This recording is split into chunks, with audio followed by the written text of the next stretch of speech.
My wife declared. I'm the prize. You're lucky I said yes, at our anniversary dinner. I smiled. You're right. Then I had the waiter bring out the annulment papers instead of dessert, her mascara running when the entire restaurant watched her read them. Original post. I, 35 male, just served my wife Natalie 33 annulment papers at what she thought was our anniversary dinner. The look on her face when she realized? Priceless. We got married 11 months ago. Big wedding. Her daddy Roland paid for everything. Country club, 200 guests, the works. Throughout our entire relationship, and especially after marriage, Natalie never let me forget that she was settling for me. Some greatest hits from the past year. My ex Dimitri drives a Porsche. You drive a Honda. I could have married into the Whitmore family, but I chose love instead. You're lucky a woman like me even looked at you twice. Without me, you'd still be some nobody accountant. I'm a CPA at a mid-size firm. Good job, decent money, but apparently not enough for Princess Natalie. The anniversary dinner was at Le Bernardin, fancy place she picked naturally. She showed up 45 minutes late, no apology, wearing jewelry I didn't buy her. Traffic was awful, she said, sitting down like royalty, gracing me with her presence. I ran into Dimitri at Barney's. He just got promoted to partner at his firm. Good for him, I said. He asked about you. I told him you're still, doing your thing. My thing being my job? She laughed. Let's not pretend it's impressive, honey. But that's okay, I don't need you to be impressive. I'm the prize here. You're absolutely right, I said calmly. She blinked, surprised. Usually I defend myself. I mean, look at us, she continued, emboldened. I'm basically carrying this marriage socially. My connections, my family name, my looks. You're lucky I said yes when you proposed. I know, I said, flagging our waiter. In fact, I have something special for you. Her eyes lit up. Oh, is it the Cartier bracelet I showed you? Better, I said. The waiter brought over a silver tray with an envelope on it. Not a jewelry box, an envelope. Natalie frowned. What's this? Open it.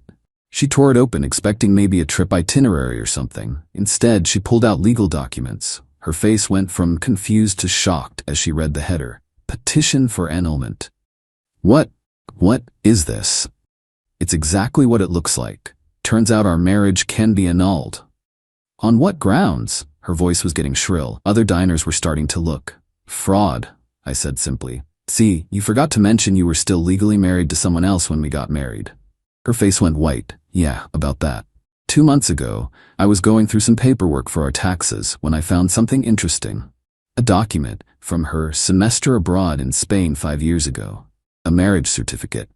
To some guy named Carlos. Did some digging. She never got divorced, never even filed. Technically, our marriage isn't valid because she was already married. Bigamy's illegal, though. That was annulled, she stammered. Really? Because I have the Spanish authorities saying otherwise. No record of annulment or divorce. I even hired a lawyer there to check. It doesn't count. It was a drunk mistake. Drunk for 3 months? Because that's how long you lived with him according to the apartment lease I found. People were definitely staring now. Natalie's perfect composure was cracking. You investigated me? I was doing our taxes, Natalie. Your lies investigated themselves. This is ridiculous. We'll just fix the paperwork. Why would I want to fix it? You just spent 10 minutes telling me how lucky I am you settled for me. Well, congratulations. You're free to aim higher now. She grabbed her wine glass like she might throw it. You planned this. Actually, you planned this when you committed bigamy. I'm just cleaning up your mess. Legally. My father will destroy you. Your father Roland? The one who's being investigated by the SEC? Yeah, I don't think he's in a position to destroy anyone right now. That was news to her. Her daddy hadn't mentioned that his company was under federal investigation. Found that out through a client who works at the SEC. Small world. You can't do this. I'm the prize. You're nothing without me. Then you should be thrilled. You're free to be someone else's prize now. She stood up, mascara running, hands shaking. I'll fight this. You'll have to pay me alimony. Half of everything. What half? The marriage is void, Natalie. Legally, we were never married. No alimony for invalid marriages. Oh, and that joint credit card you've been using? Canceled it an hour ago. Where am I supposed to live? Well, not in my house. Your stuff is already packed. Your sister has it. The entire restaurant was watching. Natalie looked around wildly, realizing she was causing a scene, the one thing she hated most. "This isn't over," she hissed. "Actually, it never started. We were never legally married, remember?" She grabbed her purse and stormed out, but not before knocking over her wine glass. It shattered on the floor. The whole restaurant was silent. The waiter approached nervously. "Sir, is everything?" "Everything's perfect," I said. "I'll have the salmon, please." Best $400 dinner I ever had. Update 1, 3 days later. The entitlement explosion has been spectacular. First, Natalie's mom Diane called. "This woman has never worked a day in her life but thinks she's royalty because she married money. How dare you humiliate my daughter like that?" "She humiliated herself by committing bigamy, Diane.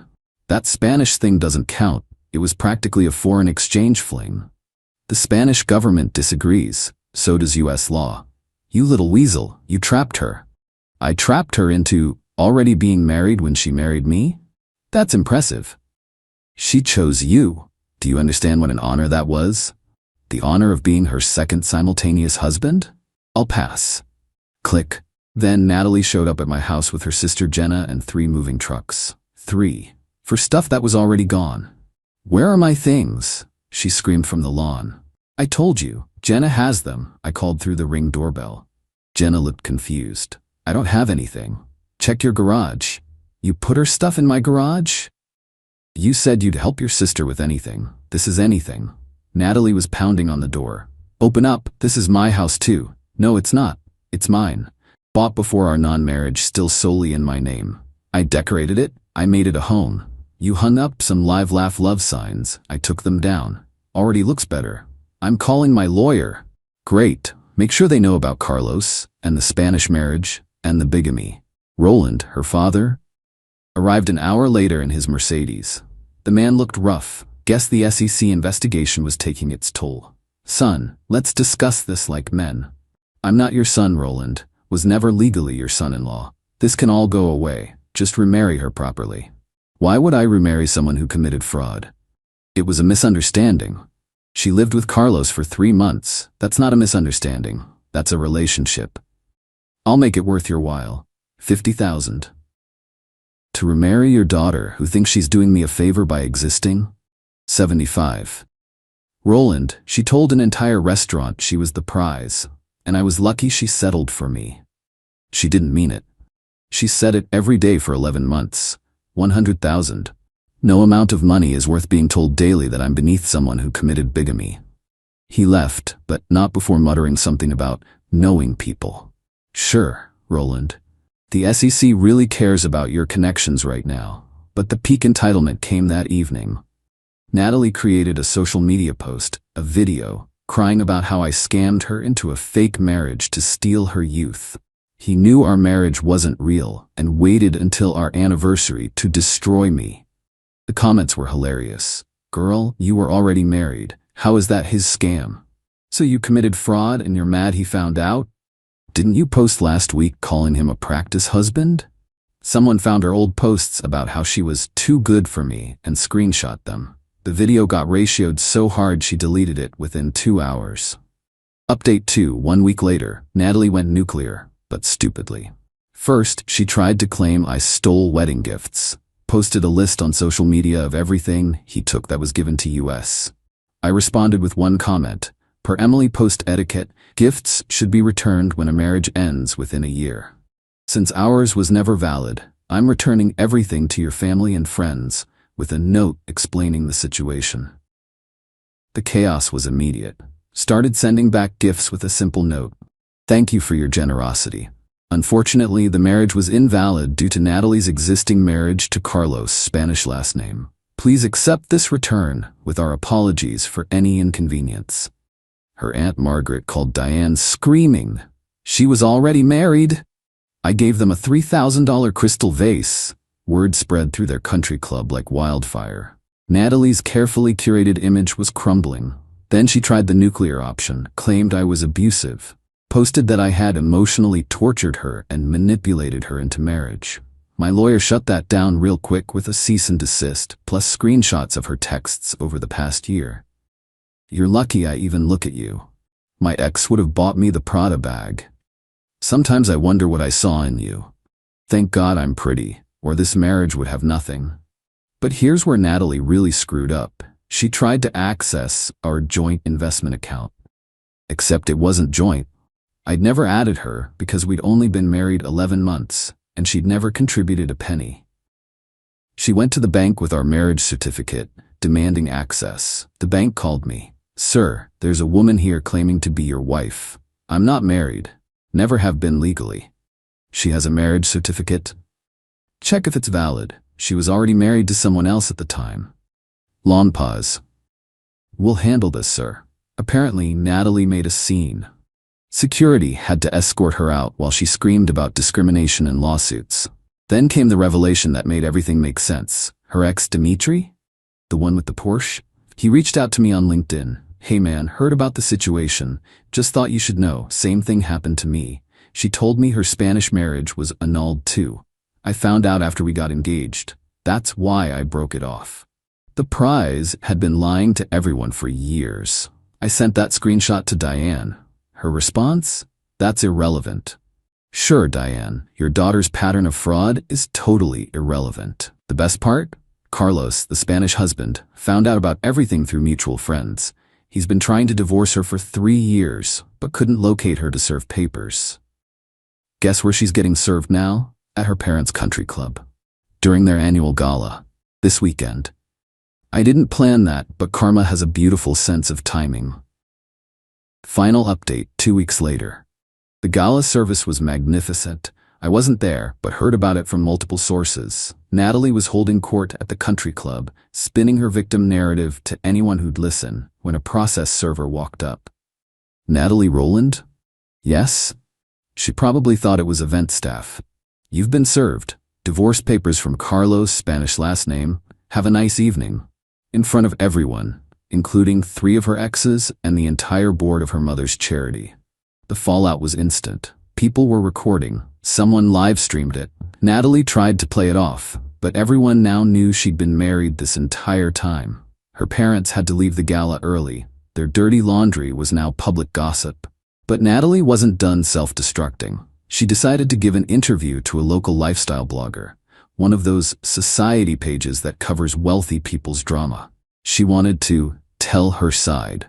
It backfired spectacularly. She admitted to the Spanish marriage, but claimed it didn't count because it was in another country. She was young. She was 28. Carlos tricked her. He didn't. European marriages are different. They're not. The blogger fact-checked everything in real time. The comment section destroyed her. Someone found Carlos's Instagram. Turns out he's a successful architect in Barcelona, not some random fling. He posted his own response. I tried to divorce this woman for years. She disappeared. Changed her name on social media. I had to hire investigators. She told people I was dead. Dead. She told people he died. That's why she thought she was safe marrying other people. She literally told everyone her Spanish husband had died in a car accident. Except Carlos is very much alive and has been trying to divorce her since she ghosted him. The country club revoked her family's membership.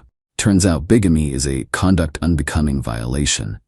Roland tried to fight it, but with the SEC investigation, he had no leverage. Then the financial reality hit. Natalie had been living off assumptions. Assumed she'd have access to my money. Assumed her parents would always bail her out. Assumed she could always marry rich. But now, I'm not her husband and owe her nothing. Her parents are facing financial scrutiny. No one wants to date a confirmed bigamist who lies about people being dead. She had to get a job. An actual job. She's working as a receptionist at a dental office.